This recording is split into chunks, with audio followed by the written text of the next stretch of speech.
le rail est bien fixé. Maintenant, je vais accrocher le bras du chariot en haut de la porte avec des vis autoforeuses. Il se trouve que là, j'avais déjà des trous qui étaient sur la porte, ce qui est assez souvent le cas. Les portes de garage sont souvent équipées. Donc, on visse le bras. Donc, le chariot est fixé. Tout va bien. Ici, il y a un petit système qui est le déblocage manuel du chariot. Pourquoi? Parce que l'électricité, ça peut être coupé de temps en temps. Il y a une coupure EDF ou n'importe quoi, donc plus d'électricité. Il faut quand même pouvoir ouvrir la porte, d'où le déblocage manuel. C'est très simple. On enfile le câble dans la petite commande de déblocage. Et là, voilà. Et ensuite, je vais couper un morceau de gaine. C'est comme sur un vélo, hein, pareil. Petit bout de gaine qui va permettre de bloquer, voilà.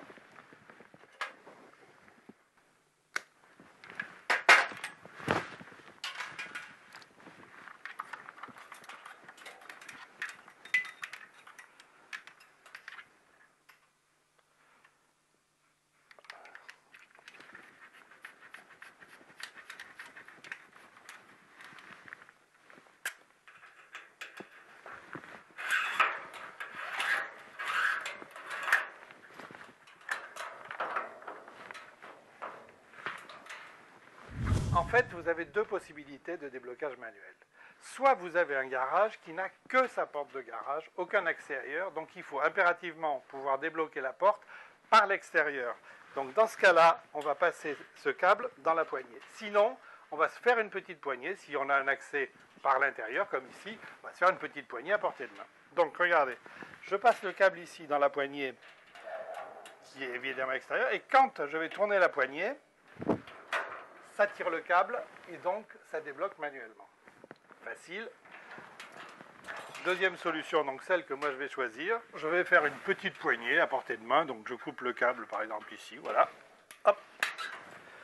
Et on va mettre la petite poignée fournie dans le kit.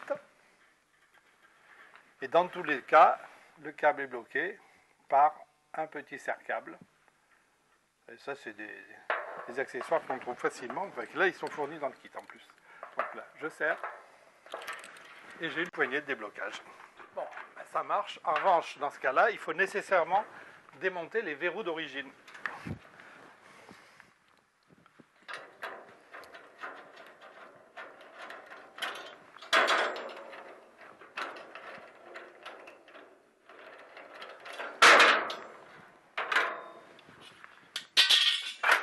Allez, maintenant, on va passer à l'électricité pour voir déjà si l'automatisme peut fonctionner. Alors, pour l'alimentation, prévoyez un fil 3 fois 1,5 mm, 3 fois, avec évidemment la terre. Ce fil, il vient directement du tableau sur lequel il est raccordé, enfin, il sera raccordé, parce que là, pour le moment, il n'y a rien au bout, à un disjoncteur différentiel avec une protection de 30 mA. Donc, on va passer le fil, le faire passer au-dessus du boîtier et raccorder. Alors pour raccorder c'est assez facile parce que la cosse se débranche.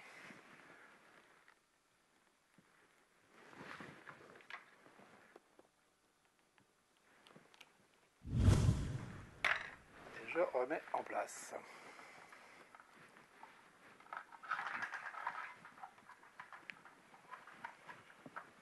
Voilà. Maintenant, ici est accrochée la petite lampe, dite lampe de courtoisie, qui va en fait s'éclairer chaque fois qu'on ouvrira ou qu'on fermera le portail. Donc petit bulbe halogène qui est prêt à rentrer dans ces cosses qui sont là au milieu. Voilà, comme ça.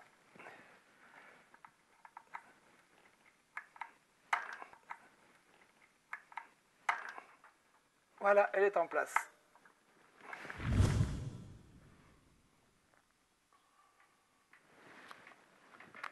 Je vais fixer le câble au-dessus du rail par quelques morceaux d'adhésif.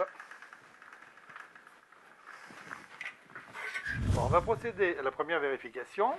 Maintenant, j'ai raccordé l'électricité, j'ai branché au tableau. Je déplace le switch pour le mettre, le switch A5 pour le mettre sur on. Et là, en appuyant sur P2 ou P1, on va aller raccorder la chaîne au chariot. Clac. Voilà, c'est raccordé. Maintenant, P1 pour ouvrir.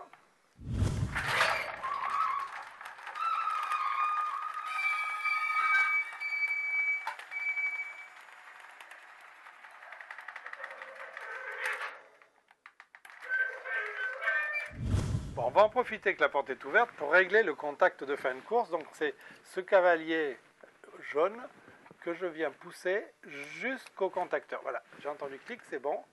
Maintenant, je serre et on va fermer la porte pour régler le contact à la fermeture.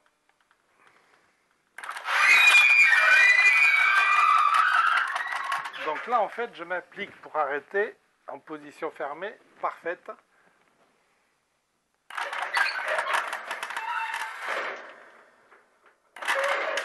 Voilà. Et maintenant, réglage du capteur d'arrêt, enfin, de la butée d'arrêt, voilà, jusqu'au contacteur. Ça doit être bon. Les deux butées sont en place. Alors maintenant, programmation de la télécommande. Je bouge le switch, je le mets côté programmation. J'appuie sur P1 pendant 2 secondes. La lumière rouge clignote, elle va s'arrêter. Et maintenant, j'appuie sur un bouton de la télécommande jusqu'à ce que la lumière se rallume. Ça doit être bon. Maintenant, on va faire un test. Voilà, la petite lumière de courtoisie s'allume et la porte s'ouvre. Voilà, la butée d'arrêt a fait son office, la porte est ouverte. Et maintenant, on va refermer pour voir si la butée d'arrêt en position fermée fait son office aussi.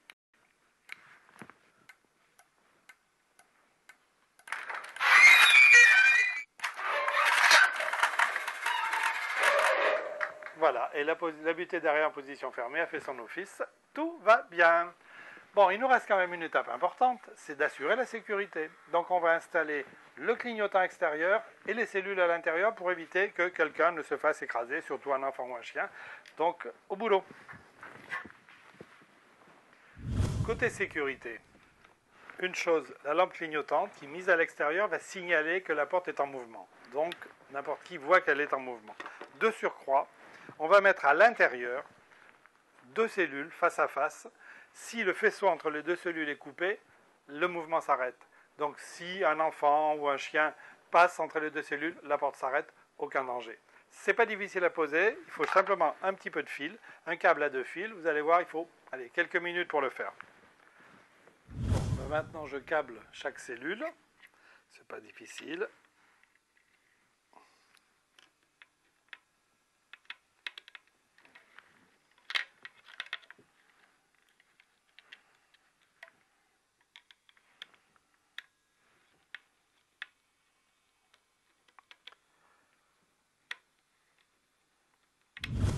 Donc sur la deuxième cellule, j'ai 3 fils.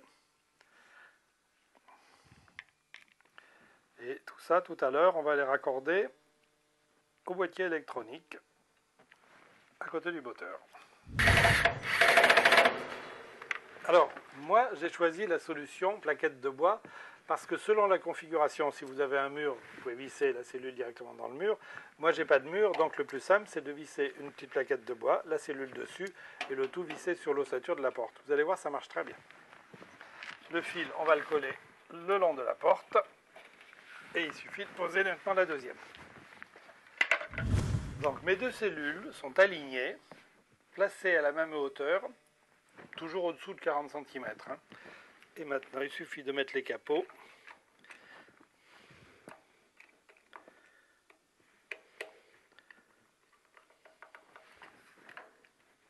Donc, on va maintenant les raccorder là-haut à la boîte. Bon, visser la lampe clignotante de sécurité, c'est pas le plus difficile, surtout quand on a la chance comme moi d'avoir un linteau en bois. Hop. Voilà, elle tient. Le fil passe bien là. Ben, je vais de l'autre côté pour le brancher avec les autres. Alors, opération raccordement, c'est pas compliqué, mais c'est délicat. Il faut suivre déjà le mode d'emploi, disposer des outils. Et à mon avis, la petite pince, ça va pas mal. Donc, en fonction de chaque fil, on raccorde, on serre, voilà. Au suivant. Donc là, je raccorde la lampe et les deux cellules. Ça, c'est la dernière opération. C'est pas la plus difficile, mais c'est surtout la plus sympathique parce que ça veut dire qu'on a fini. Je ferme le capot.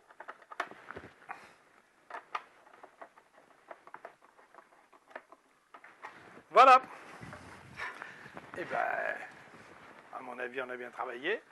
Peut-être que on va vérifier de l'extérieur si tout se passe bien. Dernier contrôle, les cellules de sécurité. Je coupe le rayon, ça s'arrête, donc tout va bien.